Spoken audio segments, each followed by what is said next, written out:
नमस्कार, जोहार। तीन महत्वपूर्ण राज्य बिहार, झारखंड, यूपी, तीनों के तीन युवराज तेजस्वी, हेमंत और अखिलेश, तीनों एक से बढ़कर एक। लेकिन तीनों में सबसे सफल कौन, देखिए हमारे इस रिपोर्ट में। सबसे पहले बात कर लेते हैं यूपी की। 22 नवंबर 1939 में मुलायम सिंह का जन्म हुआ था। यूपी में मुलायम सिंह का दबदबा रहा। 1992 में उन्होंने समाजवादी पार्टी बनाई।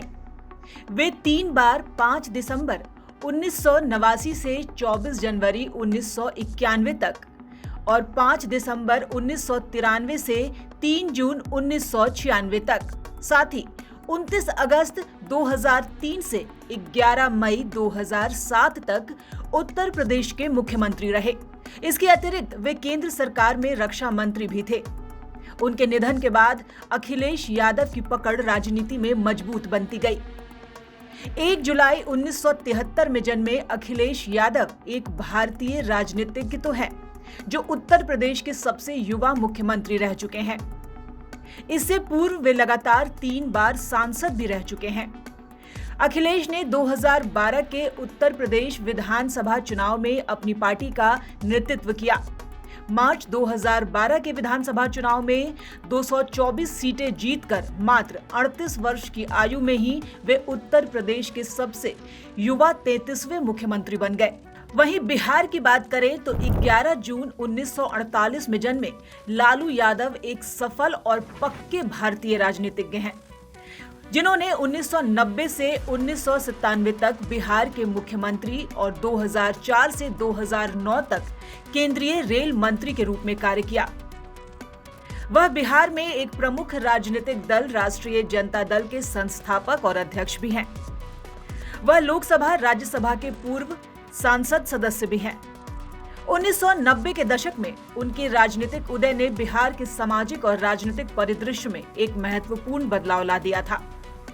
लेकिन पिता के साये में पले तेजस्वी में पिता की झलक तो दिखती है, लेकिन पिता जैसी राजनीति नहीं। तेजस्वी अब तक 2 बार डिप्टी सीएम बने हैं, लेकिन सीएम बनने का मौका उन्हें अब तक नहीं मिला है।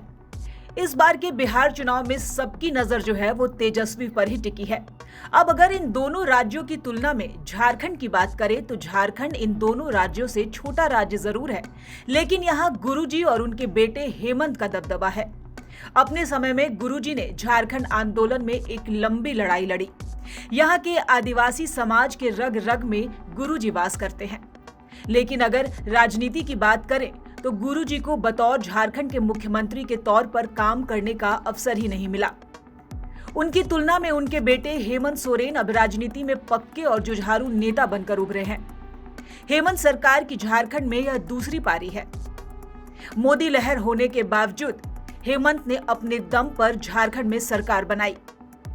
इतना ही नहीं, कई उतार चढ़ाव के बाद भी हेमंत अब तक अडिग है और झारखंड की पृष्ठभूमि पर अपना इतिहास लिखने को तैयार है। कुल मिलाकर देखा जाए तो इस रिपोर्ट के मुताबिक तीनों युवराजों में हेमंत ही अब तक कम उम्र में सफलता के पायदान पर हैं। एक युवा नेता और सीएम के तौर पर हेमंत अब अपनी एक अलग पहचान रखते हैं।